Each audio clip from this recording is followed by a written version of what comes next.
This is Pet Life Radio. Let's talk pets. Cat lovers and feline friends, it's time for Adele Park's Quirky Cat Nips. Today on Quirky Cat Nips, we're airing a chapter of Quirky Cat Goes Splat by Adele Park. This frightfully funny tale is narrated by the ever-so-snarky Skitters the cat. Find out what happens when Skitters goes cattywampus for a kitten named Harriet. Tune in each week to hear a new chapter of Quirky Cat Goes Splat, only on Pet Life Radio. Meow Kitties! Audio Recording St. George presents Quirky Cat Goes Splat. Written, produced, and edited by Adele Park. Narrated by a full cast.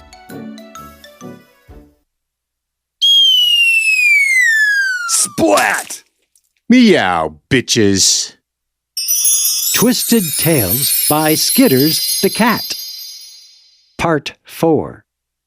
Why do cats scratch everything from the drapes to annoying humans?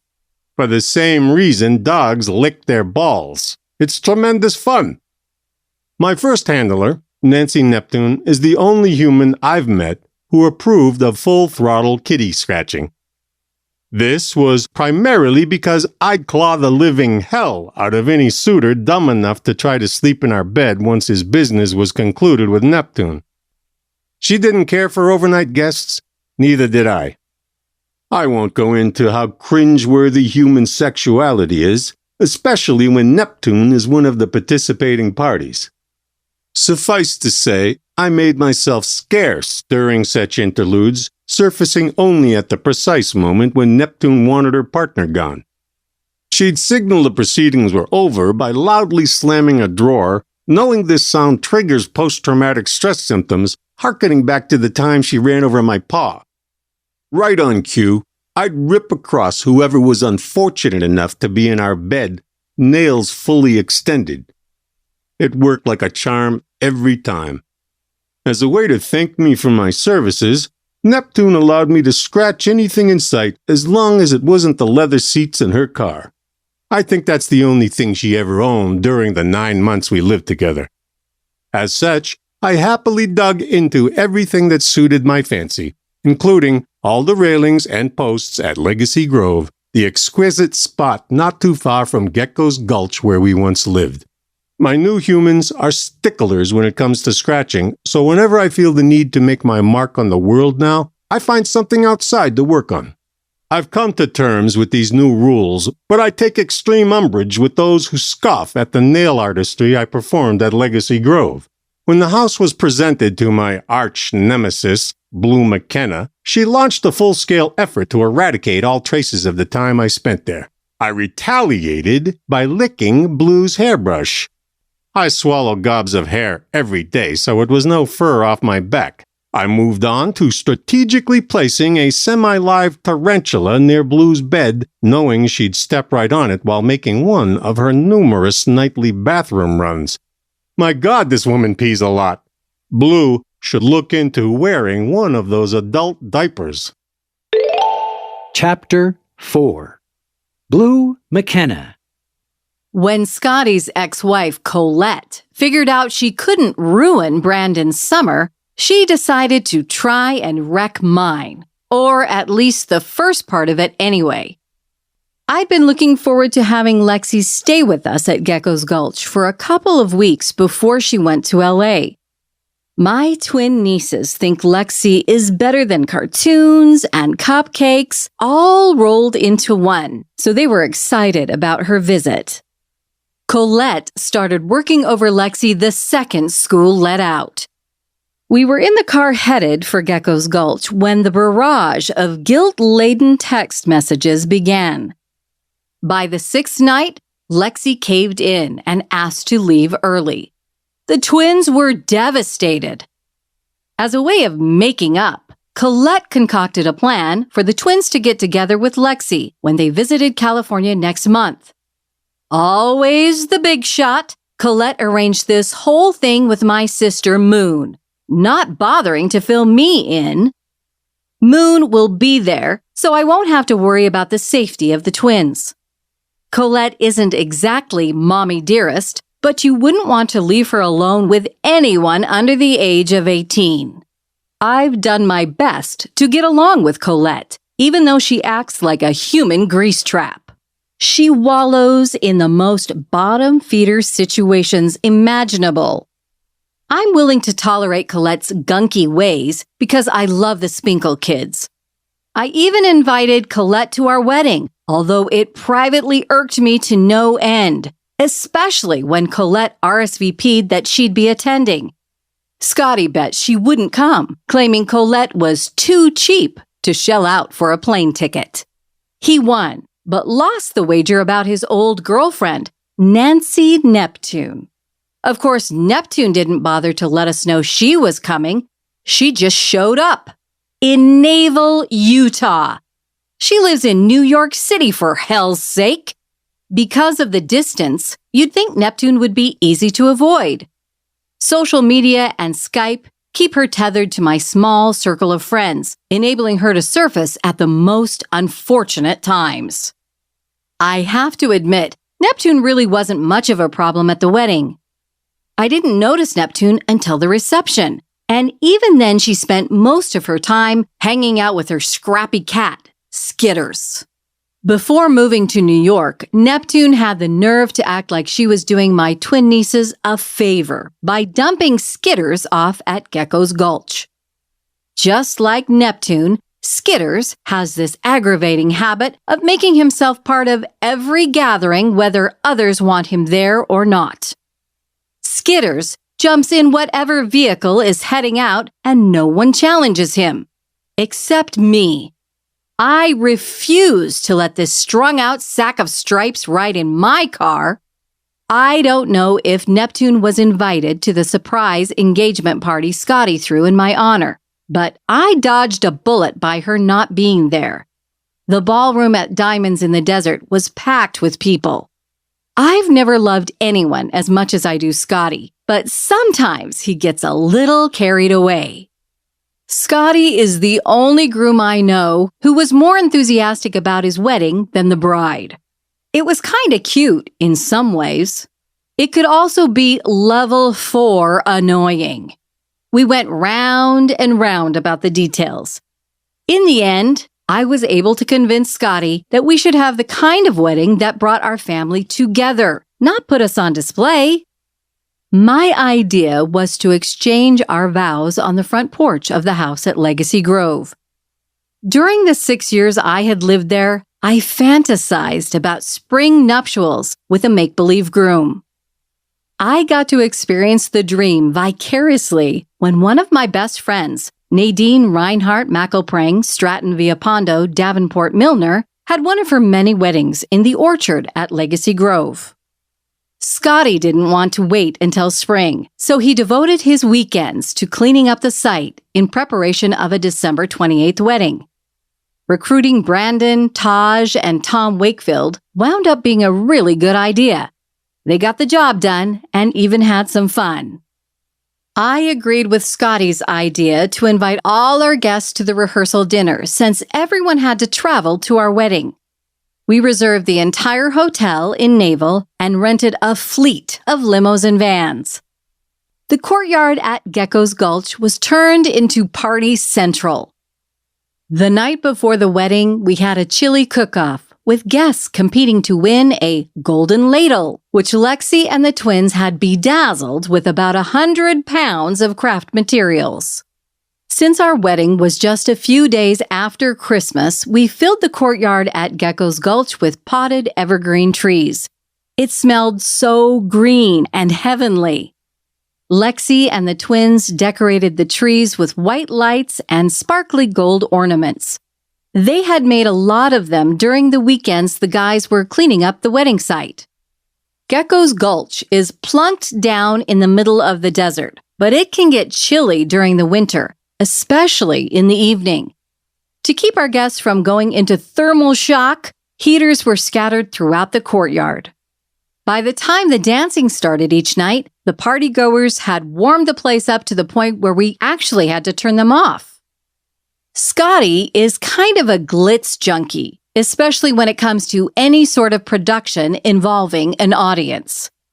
He couldn't resist secretly renting a carriage with 4 white horses to take me and the girls to the wedding. Lexi and the twins squealed out loud when they saw it. I had originally planned to ride over in one of the limos, but the carriage was so much better.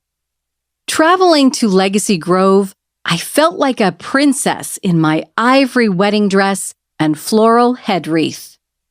For the wedding reception, Scotty wanted a decadent dinner with king crab and Kobe beef. Sorry, pal, not gonna happen. I wasn't just marrying Scotty, I was marrying his kids, too. It only seemed right to host the kind of party they would like, so I went for roast beef sliders, miniature tacos, and homemade corn dogs. The pumpkin spice cake for dessert was exceptional. It didn't look like a traditional wedding cake, but it was totally delish. It might have seemed like paltry fare for an event that was going to mark the rest of my life, but everyone who came to the wedding raved about the food. Even the unexpected appearance by Nancy Neptune failed to poop this party. I moved into Scotty's house after our honeymoon. It seemed as if all my dreams were finally coming true. I was honored to be living as a family with Scotty's kids. I'd grown close to Scotty's mom and dad as well. We had a nice set of friends to boot, including Taj's parents, Dana and Tom Wakefield. Hang tight, kitties. We'll be back in a scratch. What's more quirky than cannabis? A reality TV show where everyone is half-baked. Quirky Cannabis Country by Adele Park is a trip you'll never forget. Get Quirky Cannabis Country today on audible.com. Quirky Cannabis Country. Snag your copy before the whole place goes up in smoke.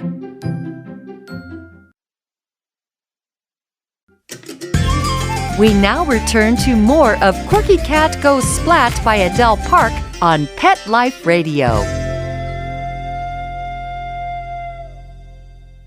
Things were going so well. I wasn't surprised when Colette tried to strangle the happily ever after out of me. I was shocked, however, when Dana helped out. She didn't mean to, of course, but confessing to an affair made everything awkward. I promised Dana I wouldn't share her secret, but it felt like a layer of pond scum covering my soul to be hiding something from Scotty. Scotty didn't want to live together until we were married, resulting in us spending a lot of weekends away from the kids. Usually we stayed in the suite I was using at Diamonds in the Desert Casino. Scotty was unwilling to let his parents know how many weekends we squirreled away, as if they couldn't figure out what was going on. To promote this illusion, we had the Wakefields and Taj's caregiver, Mrs. McMurdy, watch the kids. For this reason, I felt deeply indebted to Dana. I also enjoyed her company, as did my twin sister, Moon.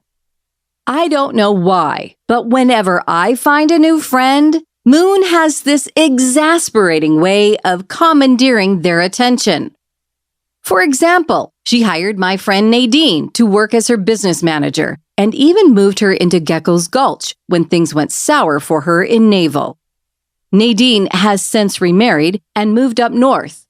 Now Moon stays in touch with her more than I do. Dana and Moon clicked from the instant they met. They have a lot in common. Moon is too busy to eat more than a few bites, and Dana apparently doesn't like food at all. Both women spend an extraordinary amount of time self-primping. I usually don't put any gook on my face, and I relish dinner time, especially if Taj is cooking. It really pickles Moon that I can devour pretty much anything I want and never gain weight. One thing killing me was sitting on the knowledge that Dana was going to ask Tom for a divorce during their safari this summer. I'm not sure why she couldn't have shared this news while the Wakefields were still in the U.S. Tom, meanwhile, had been billing their Africa trip as a way to reconnect as a couple. I felt rotten knowing the only person Dana really wanted to connect with is the owner of Perspectives magazine. Besides her job with the airlines, Dana works as a freelance photographer. By her own admission, Dana is collecting a lot more than a paycheck from her boss. The call about the Wakefields' divorce came exactly 2 weeks after they left on safari. Unbeknownst to all, they had returned to the U.S. a few days ahead of schedule. Dana had collapsed during the trip because of malnutrition and dehydration. I was relieved to learn Dana agreed to enter an intensive rehab program for anorexia. Dana didn't use that word, but at least she was finally dealing with the issue. Taj burst into tears after hearing the news. This was followed by seething anger directed at his father. I was confused by Taj's reaction. Tom wasn't the one who was cheating. There was no mention of extramarital affairs, but Taj seemed to think otherwise. To make matters worse, Dana was being treated in New York. She could have easily found a rehab center in Las Vegas, so I had my suspicions about her future. Tom was going to remain with Dana for a few days and then come to Gecko's Gulch to help Taj process this sad new reality. Regardless of what happens with Dana, I'm hoping Taj will find enough to do at Gecko's Gulch to keep him happily distracted this summer. He's already contacted Nadine about getting some part-time work at a Taste of Heaven bakery in Naval. Taj got interested in baking when Nadine let him work on the pumpkin spice cake for my wedding. Nadine used to be part owner of the bakery. Her sister wives from a polygamist marriage bought her shares and continue to run the place. These women had all married a mentally challenged man as a way to rescue him from an abusive situation in Zion Flats. Selfish as it may be, I'm thrilled that Taj is seeking a higher education in the goodie department. My idea of a well-balanced diet is holding a donut in each hand. I used to rely on Nadine for my sugar fix, but she crossed over to the dietary dark side following a health scare. Vowing to end what she calls diabetic food trafficking, everything Nadine serves now looks like a pile of coagulating compost. She agreed to make the pumpkin spice cake for my wedding, but warned it would be the last time she would, quote, endanger the health of a loving friend. Oh, go ahead. None of my other bad habits have killed me yet, so a few sugar bombs aren't gonna hurt. Taj seemed glad to take the recipe off Nadine's hands. He really perked up when he landed a part-time job at a Taste of Heaven bakery. Even Brandon did what he could to help out. Brandon can be sulky and snide on the best of days, but he's fiercely loyal when it comes to Taj. I'm flattered that Brandon also seems to think highly of me. Unfortunately, there are some things in my past I really don't want him to uncover. Not that I'm especially ashamed of anything. It's just that Brandon has this unfounded notion that I am the one person who has been completely honest with him. True, I have never told an outright lie, but I have been dishonest through omission, over and over again. For example, I used to be a chronic marijuana user. I was so into it. I had a massive ganja garden in the basement of the house at Legacy Grove, and a second patch in the oasis near Gecko's Gulch. I cleared out both spots when I quit smoking weed a few years ago, although I still have to eradicate the occasional pot plant that crops up from time to time in the oasis. After I sold my house at Legacy Grove and moved to Colorado, I briefly owned a medical marijuana dispensary in Boulder with my former boyfriend, Stephen Finch. I was weed-free by then, which made it a strange business to operate. I don't like being cagey about this pot thing with Scotty's kids, but there never seems to be a good time to bring the subject up. I wouldn't even know where to start. Listen, kids, you really need to stay off drugs. Take it from someone who spent 10 years in a half-baked stupor and was known around Boulder as the Queen of Green. I tell myself that it's okay not to have this conversation because my hotbox days ended long before I started dating Scotty. Brandon would probably be okay with my weedy past, but he'd go mental over the secret I'm hoarding about his biological father. Technically, it isn't my information to share. All the same, I hope Brandon never finds out I knew and didn't tell him. No one can blame Brandon for being hypersensitive about disingenuous adults. In his life, they're like a contagious disease. Ironically, Brandon winds up telling me lots of things he would never share with either of his parents. He calls me a straight shooter, something that makes me cringe with guilt. I think that's why I gave Brandon a pass when he started digging into some sensitive local history. I brushed off an uneasy sensation, thankful that Brandon started work on his American Studies paper without me having to nag him. Brandon is displaying a very unwise amount of interest in the polygamists from Zion Flats, especially the ones who work at Gecko's Gulch. Their prophet, Nephi Stratton, has his sister Orinda lurking around Gecko's Gulch like some kind of hideous elf on the shelf. These people literally do have skeletons in the closet, or wherever it is they bury their undesirables. Nephi has a true love-hate relationship with my twin sister Moon. He loves the tax-free cash Moon pays the workers at Good Karma. He hates the friendships Moon has formed with these religious concubines. Why? Because Moon does things on the sly to help them.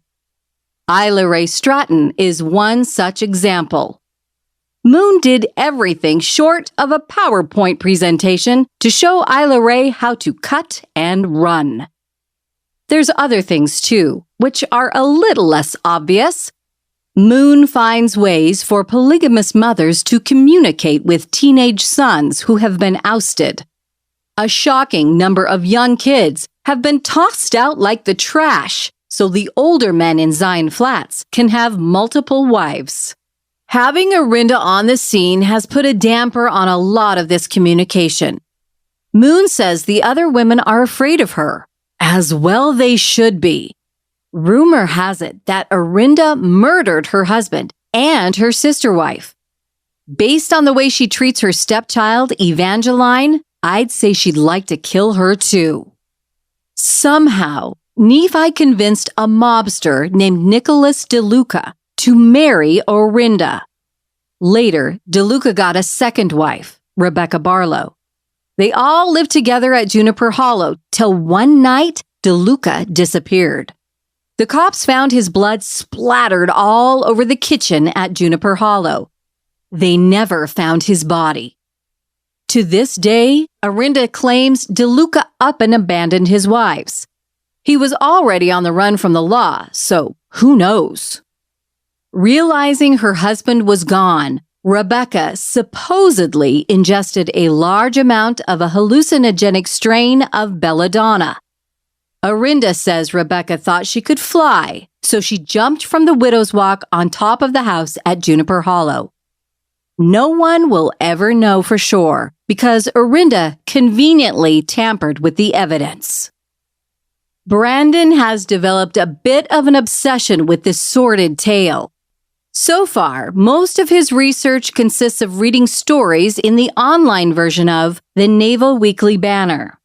I keep telling myself it's silly to think any harm can come from Brandon's work on a high school writing assignment. What happens when cosmetics and polygamy collide? Find out in Quirky Killers by Adele Park. Take a trip to quirky polygamist country, where one of the local brides is just itching to get her husbands to heaven in a hurry. Quirky Killers. Get it today on audible.com. You'll die laughing. Let's Talk Pets, every week on demand, only on PetLifeRadio.com.